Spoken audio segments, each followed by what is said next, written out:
So yesterday, you guys, Billboard released the chart positions for all of the people whose music is out. And so Cardi B came in with the number one album. She sold 200,000 copies of her album.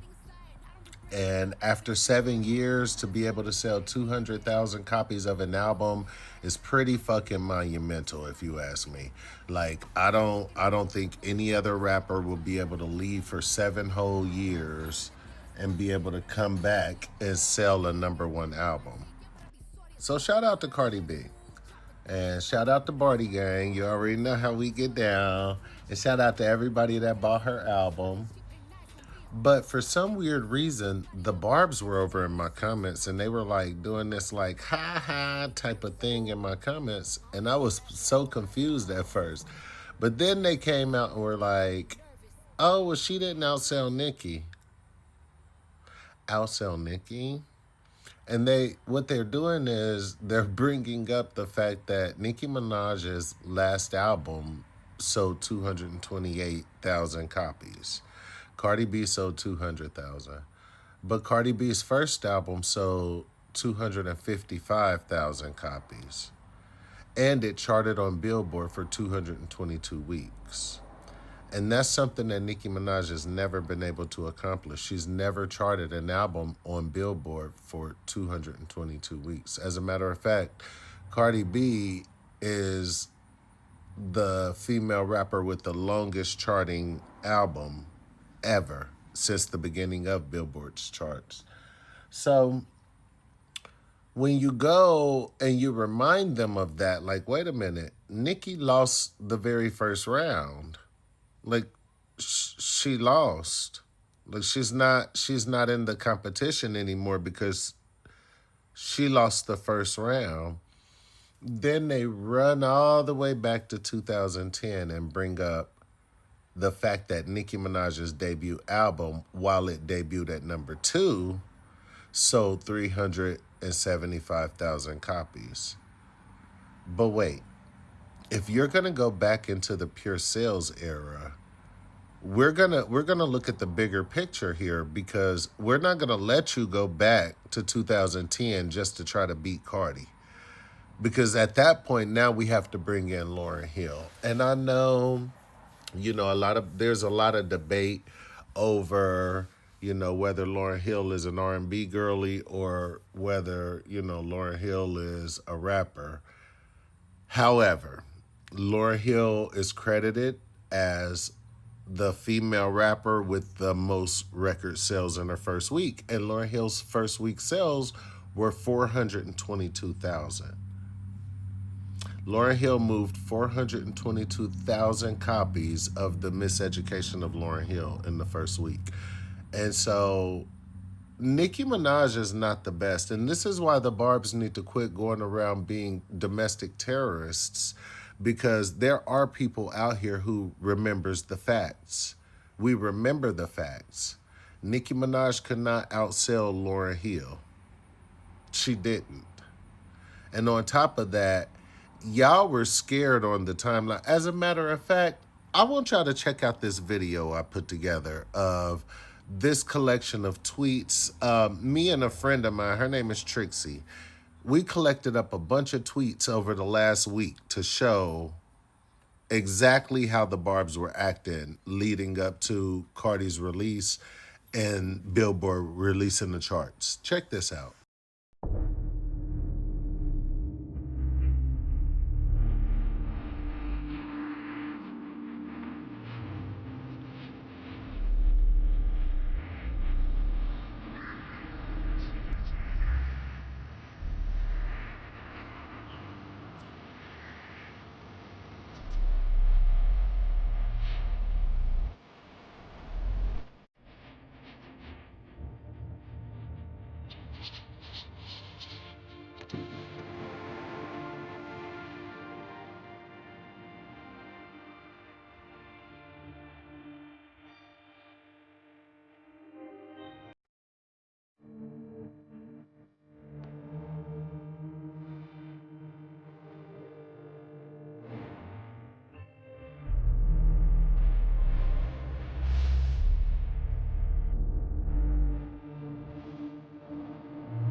So that's the reason why y'all need to stay up out of folks' comments because everybody can see y'all don't support that girl's music. Y'all only run and go buy her music up so that y'all can keep her in current conversations with the new girls.